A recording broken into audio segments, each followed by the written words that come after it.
பொது இடங்களில் புகைப்பிடிக்கக்கூடாதுன்னு நான் சட்டம் கொண்டு வந்தேன். அதாவது பார்க்கு, தியேட்டர்ஸு. இந்த சட்டத்தினால இன்னைக்கு இந்தியா முழுவதும் மக்கள் பயன்பெற்று இருக்கின்றார்கள். இதுக்கு முன்பு நீங்கள் போனீங்கன்னா பார்க்குக்கு போனால் இங்கே சிகரெட் பிடிப்பாங்க, சினிமா தியேட்டரோ அல்லது மால்ஸ்க்கோ, பஸ்ஸுலையோ ட்ரெயின்லையோ போனால் சிகரெட் பிடிப்பாங்க. உங்களால் ஒன்றும் செய்ய முடியாது. பொது இடங்களிலே புகைப்பிடிக்கக்கூடாதுன்னு சட்டத்தை கொண்டு வந்தேன்.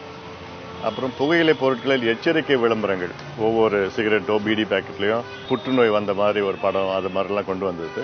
பள்ளிக்கூடம் பகுதியில் 100 மீட்டருக்கு தொலைவில் தான் விற்கணும். இப்படிலாம் பல சட்டங்கள் திட்டங்கள் எல்லாம் கொண்டு வந்து இன்னைக்கு மிகப்பெரிய விழிப்புணர்வு இந்தியா முழுவதும் வந்துட்டு இருக்கு. ஆண்டுதோறும் 10 லட்சம் பேர் புகையிலை பொருட்களை இறக்குறாங்க. இது கொண்டு வரப்போ மிகப்பெரிய எதிர்ப்பு வந்தது. இந்த டுபாக்கோ லாபின்னு உங்களுக்கு தெரியும், உலகளவு மிக மோசமான ஒரு லாபி. இந்த லாபி எதிர்த்தாங்க. 120 நாடாளுமன்ற உறுப்பினர்கள் எதிர்த்தாங்க, 4 முதலமைச்சர்கள் எதிர்த்தாங்க, என்னுடைய சக அமைச்சர்கள் எதிர்த்தாங்க. ஆனால் அதை மீறி தைரியமாக கொண்டு வந்தாங்க சட்டத்தை.